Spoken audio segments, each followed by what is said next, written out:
Good morning students, welcome to the TSN school. आज हम आपकी हिंदी व्याकरण की पुस्तक वनीशा का पाठ 2 जिसका शीर्षक है वर्ण विचार पढ़ेंगे। इस पाठ में हम पढ़ेंगे वर्णों के बारे में। इससे पहले के पाठ में हमने पढ़ा था भाषा क्या होती है और लिपि क्या होती है और उसका व्याकरण किसे कहते हैं। भाषा में जिन भी चिन्हों का प्रयोग हम करते हैं वो लिपि कहलाती है और भाषा हमारे विचारों को प्रकट करने और दूसरों के विचारों को समझने के लिए जिस माध्यम का हम प्रयोग करते हैं वह भाषा होती है। तो अब उसी भाषा के जो सबसे छोटी इकाई है जिसे लिखकर लिपि के माध्यम से हम प्रकट करते हैं उसे कहते हैं वर्ण। तो इसी के बारे में यह पाठ है। यहाँ एक चित्र दिया है जिसमें एक लड़की है। इसके बारे में लिखा है कि ध्यानपूर्वक पढ़िए, यह कोमल है। तो उपयुक्त वाक्य को बोलने के लिए कुछ ध्वनियों व लिखने के लिए लिपि की आवश्यकता है। इस वाक्य को विभाजित किया जा सकता है, यानी इस जिन शब्दों से मिलकर ये वाक्य बना है उसे अलग अलग करके हम देखते हैं। जैसे यह धन कोमल धन है, यानी कि यह प्लस कोमल प्लस है, इन तीनों शब्दों से मिलकर एक वाक्य बना है जो कि यह कोमल है लिखा है। क्या अब इन शब्दों के भी टुकड़े हो सकते हैं? हाँ, अब इन शब्दों को विभाजित किया जा सकता है। तो जो शब्द है पहला यह, तो इसके अगर हम टुकड़े करें, खंड करें, तो यह होगा य धन अ धन ह धन अ, यानी यह जो शब्द है वह इन चार शब्दों से वर्णों से मिलकर बना है। इसी तरह से कोमल क धन ओ धन म धन अ धन ल धन अ। हलंत जिस वर्ण पे लगता है उसका अर्थ होता है कि वह आधा बोला जाएगा, इसीलिए और स्वरों के साथ मिलकर वह पूरा बोला जाता है। और इसी तरह से है को भी हम ह धन ए, इस तरह से इनके टुकड़े कर सकते हैं। तो उपयुक्त शब्दों के भागों को और छोटे भागों में विभाजित नहीं किया जा सकता। यानी अब तक हमने स्वर और व्यंजनों को अलग अलग कर दिया, तो इसके बाद इनके और टुकड़ों में विभाजित नहीं किया जा सकता। इन अविभाज्य खंडों को वर्ण कहा जाता है। तो हमने देखा कि वाक्य को शब्दों को भी अलग अलग वर्णों में विभाजित कर सकते हैं, लेकिन उसके बाद इनका और कोई विभाजन नहीं हो सकता। तो भाषा की वह सबसे छोटी इकाई जिसके और टुकड़े नहीं हो सकते वर्ण कहलाती है। अब इन वर्णों की क्या विशेषता होती है? तो सबसे पहला तो यही है कि यह भाषा की सबसे छोटी इकाई है। वर्ण के टुकड़े नहीं किए जा सकते, यानी हम इन्हें स्वर और व्यंजनों में विभाजित कर सकते हैं, लेकिन उससे ज़्यादा इनके टुकड़े नहीं कर सकते। भाषा के प्रत्येक शब्द की रचना वर्ण से ही होती है। हम जो भी बोलते हैं उसके लिए शब्दों की ज़रूरत होती है। शब्द किससे बनते हैं? वर्णों से, और वर्ण को अक्षर भी कहते हैं। वर्ण भाषा के मूलाधार होते हैं। अगर वर्ण नहीं होंगे तो हम शब्द नहीं बोल पाएंगे, और शब्द नहीं बोल पाएंगे तो वाक्य रचना और वाक्यों के बिना या शब्दों के बिना हम कोई भी बात नहीं बोल सकते।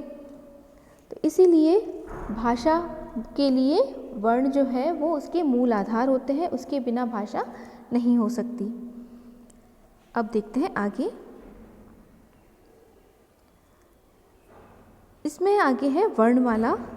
वर्णों के समूह को वर्णमाला कहते हैं। तो हर भाषा के अलग अलग वर्ण होते हैं और उनके समूह को अल्फ़ाबेट्स या वर्णमाला कहते हैं। हिंदी वर्णमाला को मुख्य रूप से 2 वर्गों में बांटा गया है, स्वर और व्यंजन। तो स्वर वे होते हैं जिन वर्णों का उच्चारण करते समय वायु बिना बाधा के मुख से बाहर निकलती है, उन्हें स्वर कहते हैं। और हिंदी वर्णमाला में कुल 11 स्वर होते हैं। तो हमने देखा वर्णों को दो भागों में विभाजित किया जा सकता है, एक स्वर और दूसरा व्यंजन। अब स्वर होते हैं 11 और व्यंजन होते हैं 33। अब स्वरों को भी 3 भागों में बांटा जा सकता है,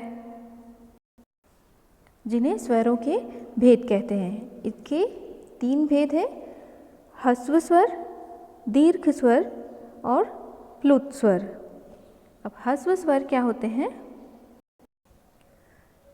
ह्रस्व स्वर जिन स्वरों के उच्चारण में कम से कम समय लगता है उन्हें हम स्वर कहते हैं। तो सबसे पहले तो हमने पढ़ा कि स्वर उन वर्णों को कहते हैं जिनके उच्चारण करते समय वायु बिना बाधा के मुख से बाहर आती है, उन्हें स्वर कहते हैं। और स्वर के भी 3 भेद हैं। पहला ह्रस्व स्वर जिसमें कम से कम समय लगता है उच्चारण में, और इनकी संख्या 4 है, जो कि है अ, ई, उ और री। दीर्घ स्वर वे स्वर हैं जिनके उच्चारण में ह्रस्व यानी कि कम समय में बोले जाने वाले स्वरों से थोड़ा सा ज़्यादा समय लगता है, उन्हें दीर्घ स्वर कहते हैं। यानी कि जो समय उनमें लगता है ह्रस्व स्वर में, उसका दुगना समय दीर्घ स्वरों को बोलने में लगता है। इनकी संख्या 7 है। ये है आ, ई, उ, ए, ऐ, ओ, औ। अगला प्लुत स्वर। जिन स्वरों के उच्चारण में ह्रस्व स्वरों की अपेक्षा 3 गुना समय लगता है, उन्हें प्लुत स्वर कहते हैं। प्राय संबोधन या दूर से पुकारने के लिए इसका प्रयोग किया जाता है, जैसे राम, ओम आदि। तो ह्रस्व स्वर में कम से कम समय लगता है, दीर्घ स्वर में ह्रस्व स्वरों का दुगना और प्लुत स्वरों में ह्रस्व स्वरों का तिगुना। यानी जब हमें किसी को आवाज़ लगानी हो या दूर किसी व्यक्ति जो खड़ा है उसे पुकारना हो, तो उसके लिए हम ज़ोर से आवाज़ लगाते हैं और नाम को थोड़ा सा लंबा खींचते हैं, तो वह कहलाता है प्लुत स्वर। इसके अलावा आजकल हिंदी में आई ध्वनि आ का प्रयोग भी होने लगा है, जो इंग्लिश से आई है, जैसे कि डॉक्टर, हॉकी, कॉलेज, ऑफिसर आदि। यहाँ आ तथा ओ के बीच की ध्वनि है। ये जो ध्वनि है ये किसके बीच की है? आ और ओ की। अब आपने देखा होगा कि जब कई बार ऐसा होता है कि हम स्वरों का प्रयोग ना करके उनकी मात्राओं का प्रयोग करते हैं, तो स्वरों का प्रयोग 2 रूप में होता है, या तो मूल स्वर के रूप में अथवा उनकी मात्रा के रूप में। तो स्वरों का प्रयोग निम्नलिखित 2 प्रकार से किया जाता है। स्वतंत्र रूप से, यानी कि अमन, आदमी, ईश्वर, उल्लू, एक, ऐनक तथा औरत। इन शब्दों में क्रमशः अ, आ, ई, उ, ए, ऐ और औ स्वरों का प्रयोग मूल रूप में किया गया है। व्यंजनों के साथ में तो माला, किसान, कोयल, केला, मौसमी आदि इन शब्दों में स्वरों का प्रयोग चिन्हों के रूप में किया जाता है। तो इन चिन्हों को ही मात्रा कहते हैं। तो मात्रा क्या होती है?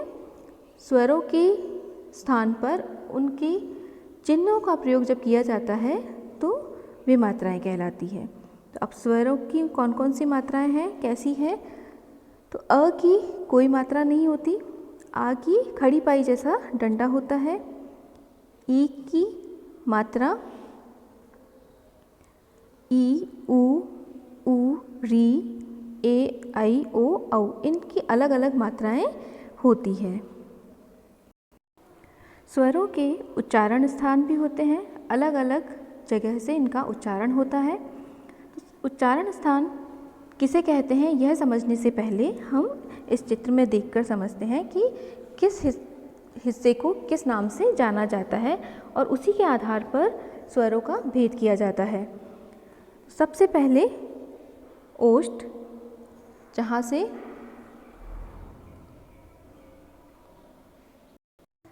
बोले जाने वाले स्वरों को ओष्ठ्य कहते हैं।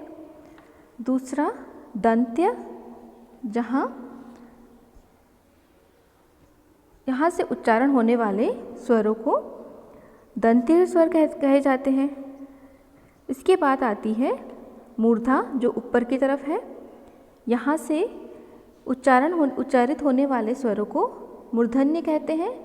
और फिर आता है तालु जो पीछे की तरफ है, वहाँ से उच्चारित होने वाले स्वरों या वर्णों को तालव्य कहते हैं। और सबसे नीचे श्वास नली में कंठ है, वहाँ से उच्चारित होने वाले स्वरों को कंठ्य कहते हैं। तो इस प्रकार उच्चारण के स्थान के आधार पर भी स्वरों और व्यंजनों का वर्गीकरण किया जा सकता है। तो स्वरों का वर्गीकरण देखते हैं। स्वरों का उच्चारण करते समय मुंह के जिस भाग का प्रयोग किया जाता है वही भाग उस स्वर का उच्चारण स्थान कहलाता है।